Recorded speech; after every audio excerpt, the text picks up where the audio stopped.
మీరు అమెజాన్లో shoes search చేస్తుంటారు. సెర్చ్ చేసి మళ్ళీ బ్యాక్ వచ్చి ఇన్స్టాగ్రామ్ ఓపెన్ చేశారు అనుకోండి, మీకు అన్ని షూసే యాడ్స్ వస్తాయి అనమాట. వాట్సాప్లో నా ఫ్రెండ్కి నేను ట్రిప్కి వెళ్దామని పెట్టాను అనుకోండి, మనకి ఫేస్బుక్లో ట్రిప్ ప్లాన్ గురించి వస్తాయి అనమాట. ట్రిప్ యాడ్స్ అన్నీ వస్తాయి. ఫోన్ మన మాటలు వింటుందా లేదా, మనకి ఫోన్ మన మైండ్ రీడ్ చేస్తుందా? ఈ వీడియోలో నేను దాన్ని నిజాలన్నీ బయట పెడతాను. ఇన్స్టాగ్రామ్, ఫేస్బుక్, వాట్సాప్ ఇవన్నీ ఒకటే కంపెనీకి బిలాంగ్ అవుతుంది అనమాట. అంటే మెటా ప్లాట్ఫామ్స్కి ఇవన్నీ ఒకటే. సో ఏమవుతుంది, డేటా అనేది మనకి ఈజీగా ట్రాన్స్ఫర్ అవుతుంది అనమాట. వాట్సాప్ నుంచి ఫేస్బుక్, ఫేస్బుక్ నుంచి ఇన్స్టాగ్రామ్కి, వీటివన్నీ ఒకటే ప్లాట్ఫామ్ కాబట్టి డేటా ఈజీగా వాళ్ళకి ట్రాన్స్ఫర్ అవుతుంది.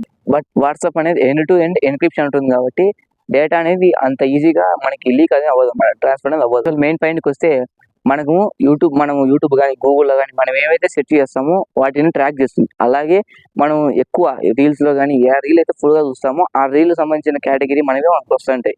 సో అలా బేస్ చేసుకుని వస్తుంటాయి. ఇప్పుడు ఎగ్జాంపుల్కి గూగుల్లో నేను నైక్ షూస్ అని కొట్టానంటే నాకు ఇవన్నీ వస్తాయి కదా వెబ్సైట్లో. ఇప్పుడు ఏం చేస్తుందంటే మన ఫేస్బుక్, ఇన్స్టాగ్రాము ఏం చేస్తాయంటే అలా మనకి కుకీస్ ఉంటాయి అనమాట వెబ్సైట్లో.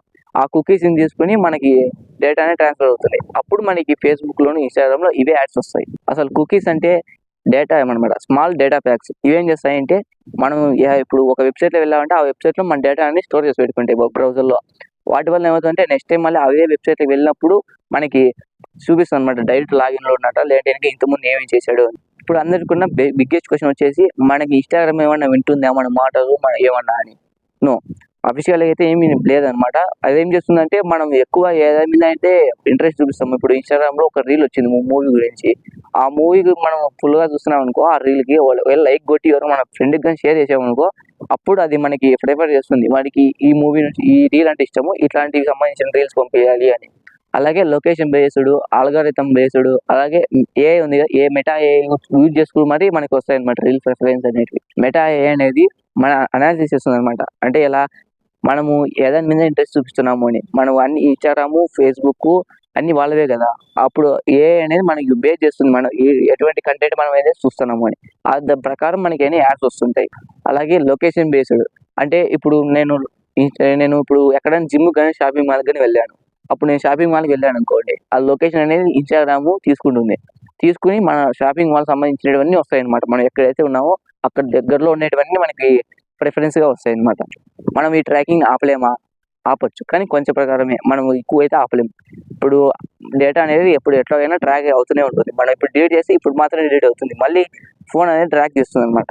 ఇప్పుడు ఇన్స్టాగ్రామ్లో వెళ్ళి సెట్టింగ్స్లో యాడ్స్ ఉంటాయి, యాడ్స్ మీద క్లిక్ చేసి మనం రిమూవ్ ఇంట్రెస్ట్ మీద క్లిక్ చేయాలన్నమాట. మనకి ఇంట్రెస్ట్ ఉన్నటువంటి అది చూపిస్తుంటాయి, వాటిని రిమూవ్ చేసేసి అక్కడ డిలీట్ చేయాలన్నమాట. అప్పుడు మనకి రావు. తర్వాత మళ్ళీ కొన్ని రోజుల తర్వాత వస్తుంటాయి, మళ్ళీ మీరు దాన్ని డిలీట్ చేస్తుండాలి. ఫ్రీ యాప్ అంటే యు ఆర్ ద ప్రోడక్ట్, మనం దానికి ప్రోడక్ట్ అనమాట. ఇప్పుడు మెటా ఏం చేస్తుంది, దానికి సంబంధించిన ప్రోడక్ట్స్ అని యాడ్స్ అని ఇస్తుంది. దానివల్ల వాళ్ళు ఎన్ని చేసుకుంటారు, మనకేం ఫ్రీనే, కానీ మనం ప్రోడక్ట్ అనమాట, మనమైతే చూసేవాళ్ళం వాళ్ళం.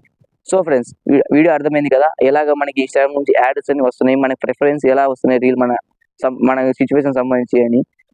ఈ వీడియో నచ్చినట్లయితే లైక్ చేసి, షేర్ చేసి, సబ్స్క్రైబ్ చేసుకోండి.